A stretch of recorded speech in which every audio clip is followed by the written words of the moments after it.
हाय दोस्तों, welcome back. हम पढ़ रहे हैं रेशियो एनालिसिस, आपकी third book analysis of financial statement का एक चैप्टर। और इसमें हम समझ चुके थे कि हमें कुछ अकाउंटिंग फिगर्स का आपस में रिलेशनशिप मैच करके ट्रैक करके कुछ मीनिंगफुल इंटरप्रिटेशंस निकालने हैं कंपनी की वेरियस एस्पेक्ट्स के बारे में। यहाँ पर हम एनालाइज कर रहे हैं जो रिजल्ट्स ऑलरेडी प्रिपेयर हो चुके हैं। रिजल्ट से मेरा मतलब है कि statement of PNL and balance sheet ये अकाउंटिंग प्रोसेस के एंड रिजल्ट्स होते हैं, जिनमें समराइज्ड इंफॉर्मेशन है प्रॉफिट को लेकर और फाइनेंशियल पोजीशन को लेकर। Now there are many companies जिनके ऐसे ही फाइनेंशियल स्टेटमेंट्स अवेलेबल होंगे। एक कंपेरेटिव डिसीजन मेकिंग हो जाए, कंपनी की पास्ट परफॉर्मेंस से प्रेजेंट परफॉर्मेंस में इम्प्रूवमेंट या डिमिनिशमेंट को ट्रैक कर लें, अच्छा किया बुरा किया, क्या बेटर कर सकते हैं। पोटेंशियल इन्वेस्टर्स ये चेक करें कि कंपनी में इन्वेस्ट कर सकते हैं या नहीं, इसके शेयर्स परचेज कर सकते हैं या नहीं। लोन प्रोवाइडर्स, फाइनेंसर्स ये चेक कर सकते हैं इन अकाउंटिंग फिगर्स की रिलेशनशिप से, बेसिकली रेशियोज से ये चेक कर सकते हैं कि कंपनी की क्रेडिट वर्दिनेस कैसी है। So that is why we are studying this chapter called ratio. Ratio is a tool for analysis and analysis करके हमें वेरियस इंटरप्रिटेशंस निकालनी है फाइनेंशियल इंफॉर्मेशन से। तो उसके अंदर हमने सबसे पहले देखा था रेशियो काफ़ी कैटेगरीज में निकलता है। पहली कैटेगरी में हमने देखी थी कंपनी की शॉर्ट टर्म सॉल्वेंसी या लिक्विडिटी। कंपनी कितनी आसानी से, कितनी केपेबल है अपनी करंट लाइबिलिटीज़ को पे ऑफ करने के लिए। That is what we checked in the first category, that is short term solvency ratio. देखिए बैलेंस शीट में दो फिगर्स मिल जाते हैं, current liabilities and current assets, but इनके बीच में एक रेशियो कैलकुलेट करके हम ये पता कर सकते हैं कि कंपनी कितनी केपेबल है अपनी करंट लाइबिलिटीज़ को पे करने के लिए, दैट इज़ करंट रेशियो। सो सबसे पहले हमने कैटेगरी देखी थी लिक्विडिटी रेशियो की, शॉर्ट टर्म सॉल्वेंसी रेशियो की। उसके बाद हमने कंपनी की लॉन्ग टर्म सॉल्वेंसी चेक करी थी, या फिर सॉल्वेंसी रेशियो भी कहा जा सकता है ना। Liquidity ratio is short term solvency and solvency ratio are, if just solvency ratio is term then that means long term solvency. Long term solvency ratio में हमने देखा था कि कंपनी कितनी केपेबल है अपनी लॉन्ग टर्म लाइबिलिटीज़ पे करने के लिए। उसके अंदर हमने काफ़ी रेशियोज देखे। अभी तक जो हम सारे रेशियो पढ़ चुके हैं that is current ratio, quick ratio, debt equity ratio, total asset to debt ratio, proprietary ratio and interest coverage ratio. इन सभी रेशियोज के अंदर इंटरेस्ट कवरेज रेशियो को छोड़कर सारे रेशियोज ब्लैंक इस टू वन में निकलते हैं। इंटरेस्ट कवरेज रेशियो जो है वो टाइम्स में डिनोट होगा। आज हम थर्ड कैटेगरी स्टार्ट करने वाले हैं, that is activity and turnover ratios. Activity and turnover ratios के सारे रेशियोज टाइम्स में निकलते हैं, इसलिए ऊपर ही मैंने ब्रैकेट के अंदर ग्रीन इंक में देखिए मेंशन कर रखा है कि टाइम्स में ये निकलेंगे। एक्टिविटी और टर्नओवर रेशियो आखिर होते क्या है? देखिए, टर्नओवर को सिंपल टर्म्स में कहूँ तो turnover is sales. So all these ratios will have sales or something related to sales, some variation of sales in the formula, और वो भी न्यूमरेटर में ही आएगा, ये बात आप नोट कर लीजिए। यानी सभी रेशियोज में सेल्स या सेल्स का कोई भाई बंधु, आसान शब्दों में कहूँ तो सेल्स या सेल्स से रिलेटेड कोई टर्म न्यूमरेटर में आएगी, और डिनोमिनेटर में जो रेशियो होगा उसका कोई वेरिएशन आ जाएगा, मोस्टली वो एवरेज रहेगा। जो भी रेशियो है, जैसे इन्वेंट्री टर्नओवर रेशियो है तो एवरेज इन्वेंट्री डिनोमिनेटर में आ जाएगा। Debtors turnover ratio, trade receivables turnover ratio है तो एवरेज ट्रेड रिसीवेबल्स डिनोमिनेटर में आ जाएगा। तो काफ़ी आसान है फॉर्मूले को, किसी भी फॉर्मूले को इंटरप्रेट करना। इसके अंदर न्यूमरेटर में तो सेल्स या सेल्स का कोई वेरिएशन आता है, सभी एक्टिविटी एंड टर्नओवर रेशियो की बात कर रहा हूँ, not just this one. Sales या सेल्स का कोई वेरिएशन न्यूमरेटर में आ जाएगा और डिनोमिनेटर में आ जाएगा जो भी फॉर्मूला है उसका एवरेज। एक बात, नाउ कॉन्सेप्ट की तरफ चलते हैं। एक्टिविटी और टर्नओवर रेशियो में आखिर हम कर क्या रहे? एक्टिविटी और टर्नओवर रेशियो में हम बेसिकली देख रहे हैं, देखिए कंपनी परफॉर्म करती है, वर्क करती है to generate revenue, to generate sales, right.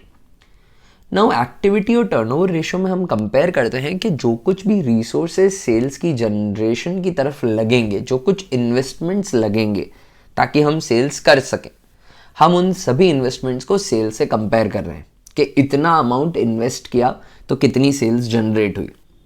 Now what all resources are involved? See, we keep stock in our company. Why do we keep stock? Very simple answer is कि कोई potential customer आएगा और वो demand करेगा किसी product की, तो हमारे पास स्टॉक में पड़ा होगा तभी हम उसे बेच पाएंगे।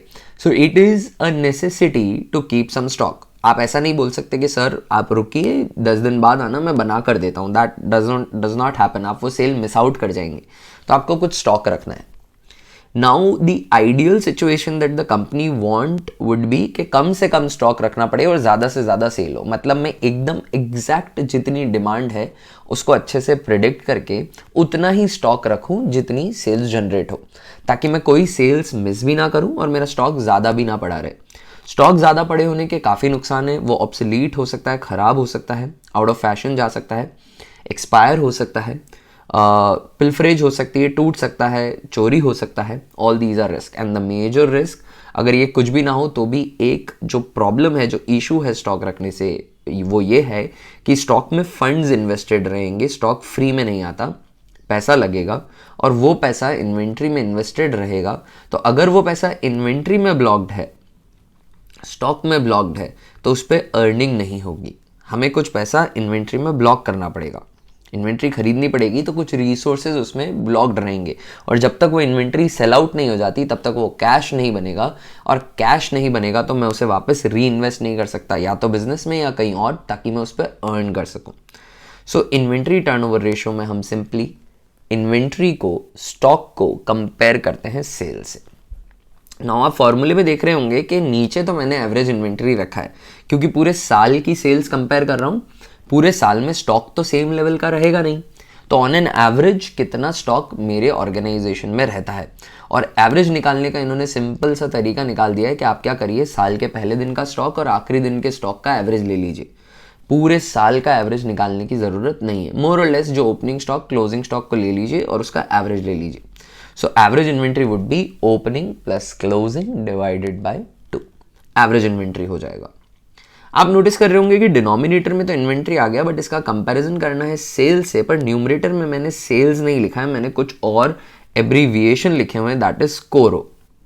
Now I will explain what कोरो इज। कोरो एक्सप्लेन करने से पहले दोस्तों मैं बता दूं कि एक टर्म होती है रेवेन्यू फ्रॉम ऑपरेशन, RFO, जिसको हम एब्रीविएशन की तरह यूज करेंगे। Revenue from operation is nothing but sales. आप कंपनी का स्टेटमेंट ऑफ P&L का फॉर्मेट देखेंगे तो वहां पे भी सेल्स को रेवेन्यू फ्रॉम ऑपरेशन लिखा है, सबसे ऊपर आएगा वहां पे स्टेटमेंट ऑफ P&L में। Revenue from operation in simpler terms is nothing but sales. Now cost of revenue from operation is the cost of that sales. Cost of that sales से मेरा मतलब यह है कि सेल्स में प्रॉफिट जुड़ा हुआ है। जो कॉस्ट पे हम बनाते हैं उसमें कुछ प्रॉफिट जोड़ते हैं, फिर हमें एक अमाउंट मिलता है हमारी सेल्स का। हमें एक कॉस्ट लगती है प्रोडक्ट बनाने में, उसमें हम कुछ प्रॉफिट जोड़ते हैं, तब हमें सेल्स का टर्म मिलता है, राइट। तो जब मैं डिनोमिनेटर में स्टॉक जो लिख रहा हूं वो कॉस्ट पे लिखा हुआ है, उसमें मैंने प्रॉफिट नहीं जोड़ा है। जो स्टॉक होता है that is valued at cost और market value whichever is lower, so mostly that is cost. तो जब नीचे स्टॉक आपने अपनी कॉस्ट पे लिखा हुआ है, तो न्यूमरेटर में आप सेल्स जो है दोस्तों, सेल्स जो है उसे ऊपर जो न्यूमरेटर में अमाउंट, अगर वो प्रॉफिट जुड़ा हुआ लिखेंगे तो ये कंपैरेबल फिगर्स नहीं है जिनके बीच में हम रेशियो निकाल रहे हैं। अगर जब नीचे इन्वेंट्री कॉस्ट पे है तो ऊपर सेल्स भी कॉस्ट पे होनी चाहिए, इसलिए हम सेल्स में से कॉस्ट का एलिमेंट निकाल देंगे। जो न्यूमरेटर में मैंने लिखा है CORO, cost of revenue from operation which is nothing but sales का कॉस्ट एलिमेंट। सेल्स में से प्रॉफिट हटा दीजिए तो कॉस्ट ऑफ सेल्स आ जाएगी, cost of revenue from operation आ जाएगा। COGS is also cost of goods sold, जो गुड्स बिके उनकी कॉस्ट कितनी है, COGS cost of goods sold. ये सारे एब्रीविएशन के फुल फॉर्म आप लिख लीजिएगा। तो न्यूमरेटर में COGS लिखने का सिंपल सा रीजन ये है कि जब नीचे इन्वेंट्री कॉस्ट पे है तो ऊपर सेल्स भी कॉस्ट पे होनी चाहिए, ताकि ये दोनों फिगर्स कंपेरेबल रहे। तो how to calculate this cost of revenue from operation. Average inventory तो मैं बता चुका हूं, बहुत ही सिंपल है, opening inventories plus closing inventories divided by 2, और सभी एवरेज ऐसे ही निकलेंगे। आगे कई फॉर्मूलाज में एवरेज आएंगे, every time it would be opening plus closing divided by 2। But अब हम बात करते हैं कोरो की, cost of revenue from operation. Cost of revenue from operation कैसे निकलेगा? सेल्स में से प्रॉफिट सब्ट्रैक्ट करना है, यानी sales minus gross profit, as simple as that. Sales minus gross profit CORO आ जाएगा। That is one way to calculate. There is one more formula, उसमें क्या है कि आप जो सेल्स और GP के अलावा ट्रेडिंग अकाउंट के एलिमेंट्स हैं उससे कॉस्ट निकाल रहे हैं, तो opening inventories plus purchase of stock in trade.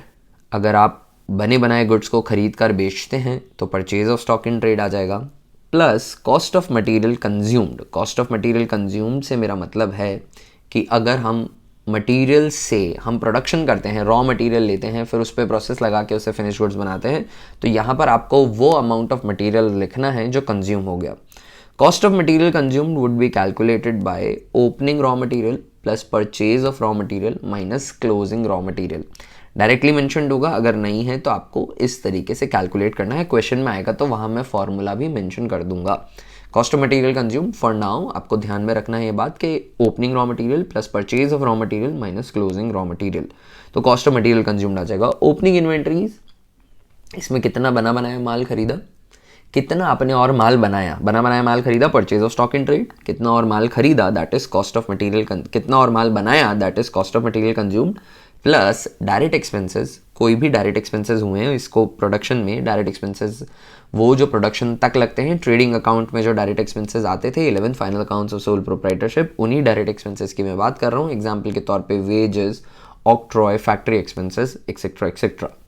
So direct expenses add कर देंगे और क्लोजिंग इन्वेंट्री माइनस कर देंगे तो cost of revenue from operation आ जाएगा। इसका सिंपल सा हिसाब यही है कि साल के पहले दिन इतना स्टॉक था, इतना खरीदा, इतना बनाया, इतना खर्चा हुआ उसे बनाने में, और आखिरी दिन इतना ही स्टॉक बचा है तो बाकी स्टॉक किधर गया वो बेच दिया होगा और वो कॉस्ट पे ही निकलेगा। दोनों फार्मूलाज आपको लर्न करने दोस्तों, क्योंकि डिपेंडिंग अपॉन द क्वेश्चन हमें दोनों में से कोई भी अप्लाई करना पड़ सकता है टू कंप्यूट कोरो, क्योंकि इंफॉर्मेशन जो प्रोवाइडेड होगी वही फार्मूला हम अप्लाई कर पाएंगे। आपके पास ऐसा ऑप्शन नहीं है कि आप एक ही फार्मूला लर्न करें, दोनों ही फार्मूला हमें काम में आने वाले हैं। और एवरेज इन्वेंट्रीज मैं बता चुका हूँ, opening plus closing divided by 2। Inventory turnover ratio में हम कंपेयर कर रहे हैं कि कितना स्टॉक में इन्वेस्टमेंट करके, कितने फंड स्टॉक में एम्प्लॉय करके कितनी ज़्यादा आप सेल्स जनरेट कर पाते हैं। ये रेशियो टाइम्स में निकलेगा और जितना भी बड़ा रेशियो आता है उतनी अच्छी बात है। अ बिग रेशियो इंडिकेट्स कि कम स्टॉक में इन्वेस्टमेंट करके आप ज़्यादा से ज़्यादा सेल्स जनरेट कर पा रहे हैं। That is very efficient way of working, क्योंकि आप पैसा कम ब्लॉक कर रहे हैं स्टॉक में और सेल्स आपको नुकसान नहीं हो रहा है, आप सेल्स ज़्यादा से ज़्यादा जनरेट कर पा रहे हैं। That is a good sign, right friends. तो चलिए अब हम क्या करते हैं कि थ्योरेटिकली तो इसको बहुत समझ लिया, अब इस पे कुछ बेस्ड क्वेश्चन कर लेते हैं ताकि हमारी अच्छे से प्रैक्टिस हो जाए। So there are few questions that I have accumulated, इनको हम सॉल्व कर लेते हैं। आज सारे वैरायटी ऑफ क्वेश्चंस नहीं हो पाएंगे, this is a slightly bigger ratio in comparison to other ratio, इसमें हमें थोड़े नंबर ऑफ क्वेश्चन ज़्यादा सॉल्व करने हैं, इसलिए आज की क्लास में कुछ क्वेश्चन करेंगे, then there would be one more video जहाँ पर हम और क्वेश्चन सॉल्व करेंगे। आप इनको साथ के साथ प्रैक्टिस करते रहिएगा। Calculate inventory turnover ratio from the data given below. Inventory turnover ratio को हम लिखेंगे ITOR, ये सारे एब्रीविएशन हमारी कन्वीनियंस के लिए मैं यूज़ कर रहा हूँ। इन्वेंट्री टर्नओवर रेशियो कैलकुलेट करने को बोला है, इसका फॉर्मूला होता है कोरो अपॉन एवरेज इन्वेंटरी, राइट। दोस्तों देखते हैं क्या कुछ इंफॉर्मेशन हमें गिवन है इस क्वेश्चन के अंदर। तो हमें इन्वेंट्री एट द बिगनिंग दे रखी है, inventory at the end of the year दे रखी है। तो एक चीज़ तो बहुत कन्वीनियंटली निकल रही है, पहले दो एलिमेंट्स को देखते ही, आइटम्स को देखते ही, average inventory is equal to opening inventory plus closing inventory divided by 2, right? And opening inventory is 90,000, closing inventory is 1,10,000 and divided by 2, so that is simply 2 lakh divided by 2, तो average inventory तो आ गया 1 lakh। Replacing that in the above formula, तो average inventory 1 lakh है। अभी कोरो हमें find out करना है। क्वेश्चन के अंदर दे रखा है परचेज, ये डायरेक्ट एक्सपेंस होता है, फिर दे रखे हैं वेजेस, ये भी परचेज दे रखे हैं, वेजेस एक डायरेक्ट एक्सपेंस होता है, कैरियज इनवर्ड डायरेक्ट एक्सपेंस होता है पर आउटवर्ड डायरेक्ट एक्सपेंस नहीं होता है, carriage outward, that means finish goods को सेल करने के लिए कैरियज लगी है, कस्टमर के यहाँ तक पहुँचाने के लिए कैरियज लगी है, बेचने के लिए जो भी खर्चे किए जाते हैं वो डायरेक्ट एक्सपेंस नहीं होते, वो इनडायरेक्ट एक्सपेंस होते हैं, वो P&L अकाउंट में क्लासीफाई होंगे। सो कैरियज इनवर्ड डायरेक्ट एक्सपेंस है और फिर रेवेन्यू फ्रॉम ऑपरेशंस दे रखा है लास्ट में, दैट इज सेल्स। हमें रेवेन्यू फ्रॉम ऑपरेशन नहीं चाहिए, हमें हमारे फॉर्मूले में चाहिए कोरो। और कोरो कैलकुलेट करने के हमारे पास दो फॉर्मूले होते हैं दोस्तों। कोरो का एक फॉर्मूला होता है sales minus gross profit. Sales तो दे रखा है पर ग्रॉस प्रॉफिट जब तक निकलेगा, निकल तो सकता है पर उससे पहले कोरो निकल जाएगा, ठीक है ना, क्योंकि कोरो निकालने का सिंपल सा फॉर्मूला है opening inventory plus purchase plus direct expenses minus closing inventory. So I am applying that formula, CORO is equal to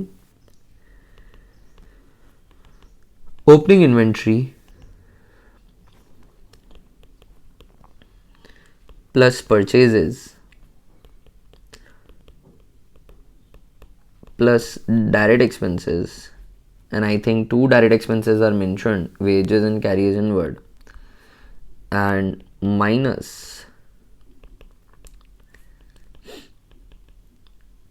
closing inventory। तो हमें क्या मिल जाएगा, हमें मिल जाएगा कोरो। ओपनिंग इन्वेंट्री जो है वो दे रखी inventory at the beginning of the year, that is 90,000। Purchases जो दे रखी है that is 2,30,000।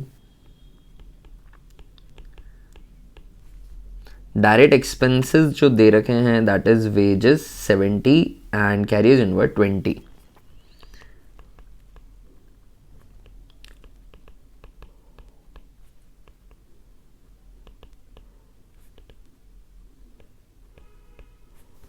And carriers inward 20,000 का है। सो डायरेक्ट एक्सपेंसेस हो गए दोस्तों 90,000 के, और क्लोजिंग इन्वेंट्री 1,10,000 की क्वेश्चन में पहले से ही मेंशन्ड है, 1,10,000। ये फॉर्मूला मैं लगाकर क्या कैलकुलेट कर लूँगा, मैं कोरो कैलकुलेट कर लूँगा, cost of revenue from operation, sales की कॉस्ट निकाल लूँगा। 90,000 plus 2,30,000 plus again 90,000 minus 1,10,000। So my dear friends, जो कोरो आ रहा है, cost of revenue from operation आ रहा है दैट इज 3 लाख। इसको हम ऊपर चलकर यहाँ प्लेस कर देते हैं कोरो की जगह। तो इन्वेंट्री टर्नओवर रेशियो आ रहा है 3 टाइम्स। अगर इसका इंटरप्रिटेशन लिया जाए तो इंटरप्रिटेशन ये होगा कि 1 रुपया अगर स्टॉक में लगाते हैं आप तो 3 रुपये की सेल्स आती है, which is not that much of a good sign. आपका ये इन्वेंट्री टर्नओवर रेशियो थोड़ा डिसेंट अमाउंट का होना चाहिए, थोड़ा ज़्यादा होना चाहिए। यहाँ पर ये एक अच्छे अमाउंट का नहीं है, ठीक है। तो इन्वेंट्री टर्नओवर रेशियो हमें कैलकुलेट करने को कहा था दोस्तों, that we have calculated over here. I hope आपको ये क्वेश्चन समझ में आया होगा, बेसिक क्वेश्चन कॉन्सेप्ट बिल्डिंग के लिए। चलिए एक और क्वेश्चन हम सॉल्व करते हैं। From the following information related to a company calculate inventory turnover ratio. फिर से हमें इन्वेंट्री टर्नओवर रेशियो निकालना है, and inventory turnover ratio is equal to CORO upon average inventory. CORO upon average inventory is inventory turnover ratio.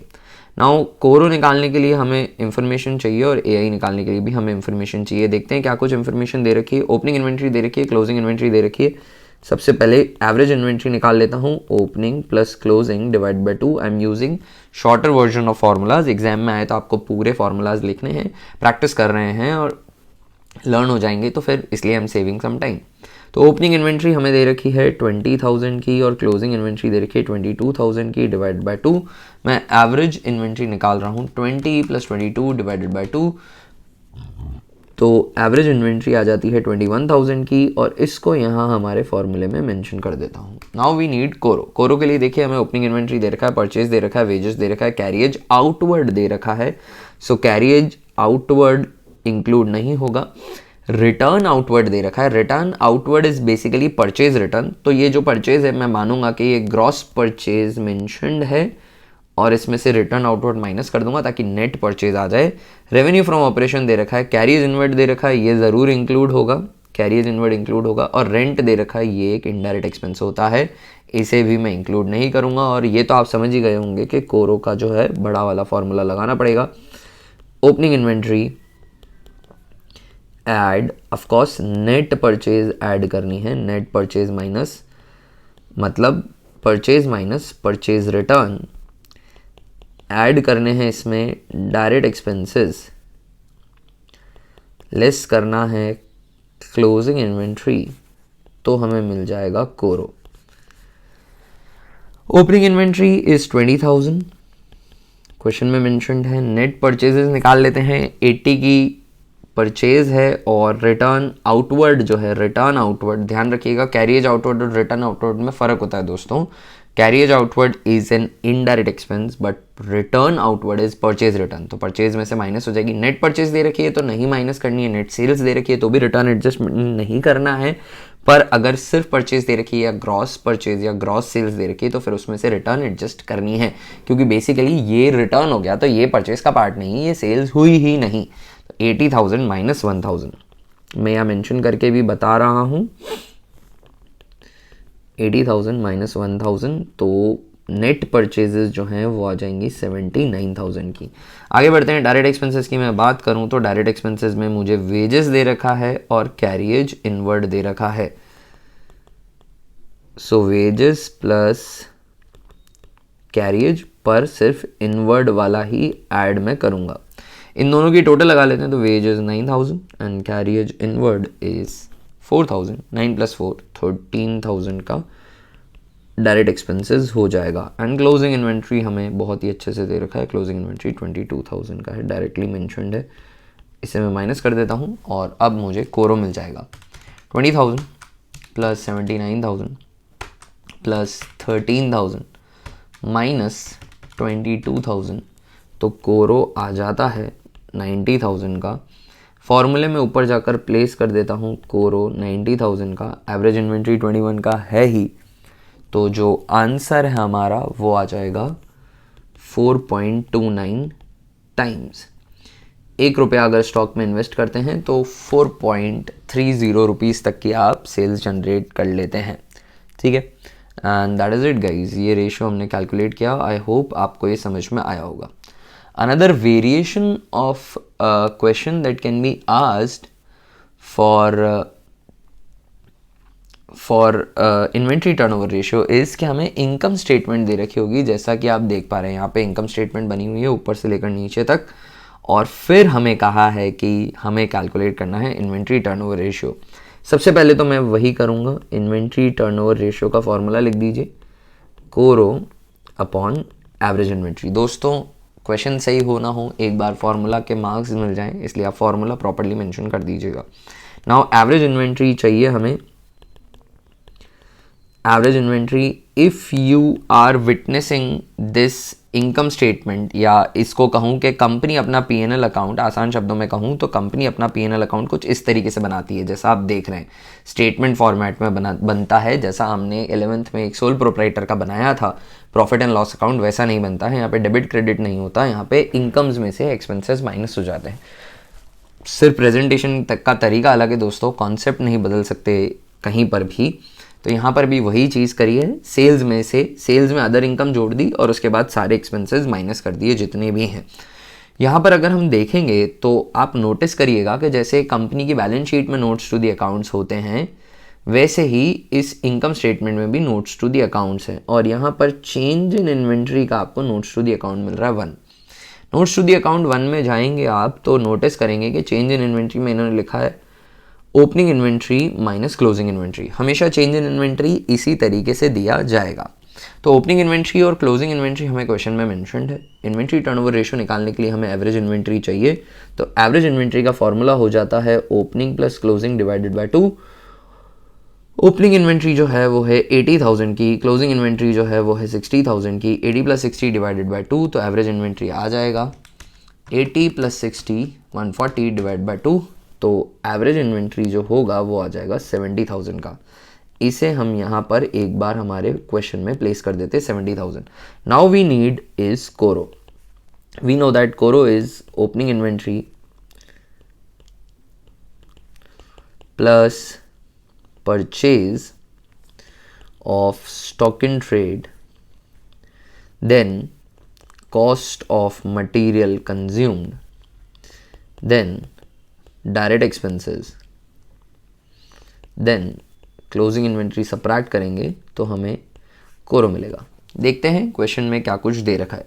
दोस्तों sales दे रखी है, फिर other income है, तो टोटल रेवेन्यू आया। आपको रेवेन्यू फ्रॉम ऑपरेशन ही लेना है, जहाँ पे भी आएगा अदर इनकम को जोड़कर नहीं लेना है, टोटल रेवेन्यू नहीं लेना है। ठीक है, रेवेन्यू फ्रॉम ऑपरेशंस लेना है फॉर्मूलेज में भी। Purchase of stock in trade दे रखा है 5,40,000 का, उसे मेंशन कर देता हूँ 5,40,000 का purchase of stock in trade and opening inventory तो दे ही रखा था जिससे हमने एवरेज निकाला है, तो इसे भी ऊपर मेंशन कर देता हूँ। कॉस्ट ऑफ मटेरियल कंज्यूम नहीं है इसमें, क्योंकि ये कंपनी ट्रेडिंग कंपनी होगी, मैन्युफैक्चर नहीं करती होगी, तो कॉस्ट ऑफ मटेरियल कंज्यूम नहीं निकलेगा, उसी कंपनी में निकलेगा जो मैन्युफैक्चरिंग करती है। एम्प्लॉय बेनिफिट एक्सपेंसेस दे रखे हैं, ये डायरेक्ट एक्सपेंस नहीं होते हैं। डेप्रीसिएशन अमोर्टाइजेशन ये भी डायरेक्ट एक्सपेंस नहीं होते हैं। अदर एक्सपेंसेस के बारे में क्योंकि डिटेल्स मेंशन नहीं है, तो मैं ये अज्यूम नहीं करूंगा कि ये डायरेक्ट है, मैं यही अज्यूम करूंगा कि ये इनडायरेक्ट है। तो डायरेक्ट एक्सपेंस के बारे में कोई भी इंफॉर्मेशन नहीं है, तो मैं अज्यूम कर रहा हूँ कि ये भी एप्लीकेबल ही नहीं है। क्लोजिंग इन्वेंट्री हमें दे रखी है 60,000 की, तो बस अब हम यहाँ पर थोड़ा सा कैलकुलेशन करेंगे तो हमें आंसर मिल जाएगा। 80 प्लस करना है, 60 माइनस करना है, नेट 20 प्लस करना है। सो 5,60,000 का हो जाएगा हमारा कोरो, और कोरो को ऊपर रख देते हैं अपनी जगह 5,60,000।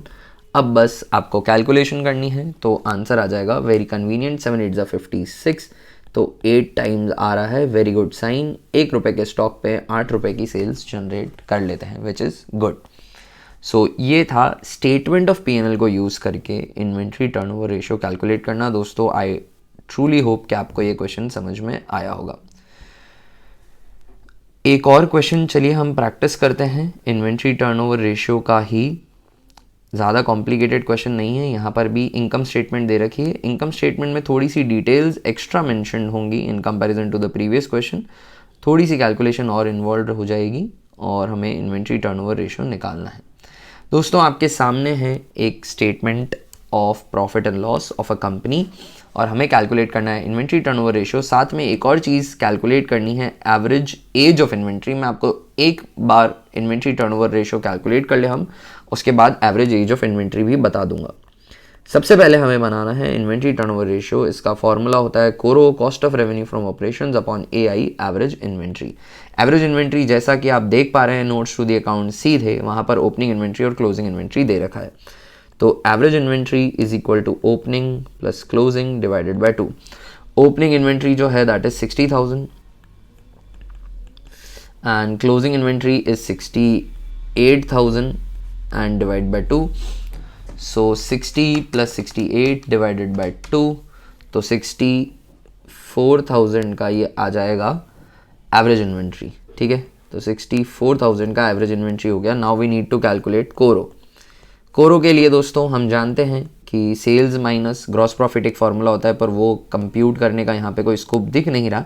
इनकम स्टेटमेंट देख लीजिए, ढेरों नोट्स टू द अकाउंट्स हैं, तो मैं यहाँ पर सीधा फार्मूला ही लिख देता हूँ बड़ा वाला। Opening inventory plus purchase of stock in trade plus cost of material consume. देख लीजिए कॉस्ट ऑफ मटेरियल कंज्यूम यहाँ पर नहीं है, तो मैं उसे एक्सक्लूड कर रहा हूँ।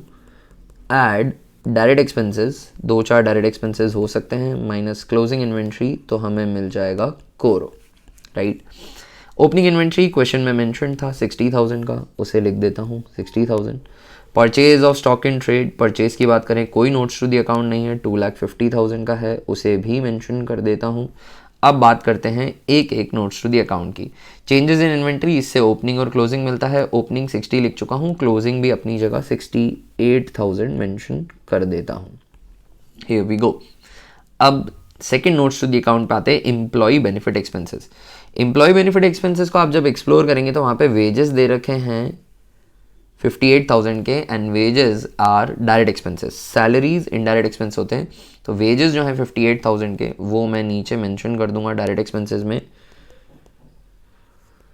वेजेस 58,000। राइट गाइस, आगे बढ़ते हैं दोस्तों। वेजेस के बाद हमें एम्प्लॉय बेनिफिट एक्सपेंस हो गया। Other expenses notes to the account number 3 दे रखा है। Notes to the account number 3 में देखेंगे तो कैरियज इनवर्ड जो है 20,000 का, ये डायरेक्ट एक्सपेंस होता है, ये भी इंक्लूड हो जाएगा। कैरियज इनवर्ड है, ये इंक्लूड होगा, आउटवर्ड नहीं होगा। वाई, हमने 11th स्टैंडर्ड में रीजंस देखे थे। कैरियज इनवर्ड रॉ मटेरियल या गुड्स फॉर सेल लाने के लिए लगता है, और आउटवर्ड बेचने के लिए लगता है। बेचने के लिए खर्चे इनडायरेक्ट होते हैं, और रॉ मटेरियल को खरीदने से फिनिश गुड्स बनाने तक के खर्चे जो हैं वो डायरेक्ट एक्सपेंस होते हैं। तो कैरियज इनवर्ड 20,000 का हो गया। कैरियज आउटवर्ड जो है वो नहीं आएगा, और miscellaneous expenses of course indirect expense होता है वो नहीं आएगा। तो डायरेक्ट एक्सपेंसेस हो चुके हैं 58 + 20 78,000 के। उसमें से क्लोजिंग स्टॉक माइनस करना रहा है, कोरो निकल जाएगा। कोरो कैलकुलेट कर रहा हूँ 60,000 + 2,50,000 + 78,000 एंड -68,000 3,20,000 का आ जाता है मेरा कोरो, राइट। और इसको मैं ऊपर मेंशन कर दूंगा 3,20,000 का डिवाइडेड बाय 64,000, तो 5 टाइम्स जो है वो आ जाएगा मेरा inventory turnover ratio 5 times, right friends. ये था हमारा इन्वेंट्री टर्नओवर रेशियो जिसको हम काफ़ी क्वेश्चन से प्रैक्टिस भी करते आ रहे हैं। Now we are going on the second thing that is been asked to compute in the question, that is average age of inventory. Average age of inventory के लिए आप समझिएगा, पहली बार आ रही है ये चीज़, average age of inventory. Average age of inventory में बेसिकली क्वेश्चन हमसे ये पूछ रहा है कि कितने दिनों के लिए, कितने टाइम के लिए इन्वेंट्री स्टॉक में रहती है, वो डेज हमें कैलकुलेट करिए। कहने का मतलब ये है कि अगर आज कोई आइटम ऑफ स्टॉक या रॉ मटेरियल हो सकता है, फिनिश गुड्स हो सकता है, वर्क इन प्रोग्रेस, कुछ भी है, वो इन्वेंट्री में आया तो कितने दिनों में वो सेल बन जाएगा या कितने दिनों में वो इन्वेंट्री से हट जाएगा। इसको कैलकुलेट करने का average age of inventory simply कि कोई आइटम ऑफ स्टॉक, कोई इन्वेंट्री स्टॉक रूम में आई तो कितने दिनों में, in how many number of days या वीक्स या मंथ में वो स्टॉक से निकल कर सेल बन जाएगा। इसको कैलकुलेट करने का फॉर्मूला बहुत ही ईजी है दोस्तों, दैट इज आपको फॉर्मूला लिखना है नंबर ऑफ डेज, अगर डेज में कैलकुलेट करना चाहते हैं वीक्स, अगर वीक में कैलकुलेट करना चाहते हैं मंथ, यस अगर मंथ्स में कैलकुलेट करना चाहते हैं number of days weeks months in a year, एक साल में कितने दिन होते हैं, कितने वीक होते हैं, कितने मंथ होते हैं, वो आप न्यूमरेटर में लिख दीजिए, divided by inventory turnover ratio. Inventory turnover ratio से डिवाइड करना है। Number of days in a year दोस्तों 365 हो जाएगा, अनटिल एंड अनलेस क्वेश्चन आपको बोले कि आपको 360 या कुछ और यूज़ करना है, फिर अगर क्वेश्चन बोले तो आप वो यूज़ कर लीजिएगा। Number of weeks in a year are 52, number of month in a year are 12, ठीक है, divided by inventory turnover ratio. तो ये तो आपको न्यूमरेटर तो आपको इसमें हर केस में पता ही है। इस क्वेश्चन के अंदर एवरेज एज ऑफ इन्वेंट्री मांगी गई है तो वो मैं कैलकुलेट कर लेता हूँ। Average age of inventory is basically number of days weeks months in a year upon inventory turnover ratio. यहाँ पर हम डेज से कैलकुलेट कर लेते हैं तो साल में होते हैं 365 डेज और इन्वेंट्री टर्नओवर रेशियो जो है हमारा वो है 5 टाइम्स, 5 टाइम्स का इन्वेंट्री टर्नओवर रेशियो। तो 365 divided by 5 is basically 73 days.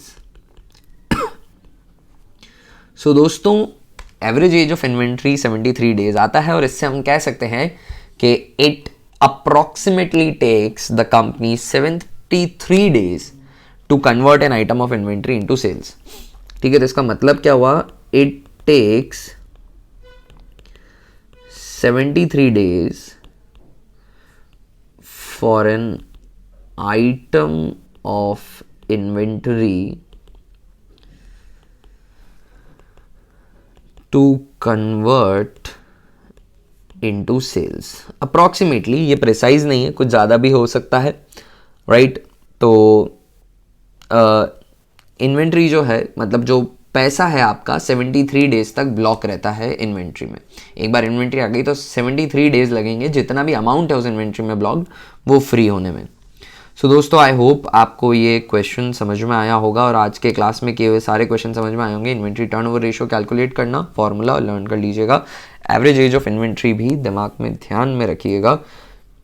अगली क्लास में मिलते हैं, कुछ और क्वेश्चन इसी रेशियो पे करेंगे और उसके बाद अगले रेशियोज पे आएंगे of the third category, that is activity and turnover ratio, जहाँ पर हम चेक कर रहे हैं कि कितना पैसा रिसोर्सेज में एम्प्लॉय करके कितनी बेटर हम सेल्स जनरेट कर सकते हैं। I will see you in the next video soon guys, bye till then.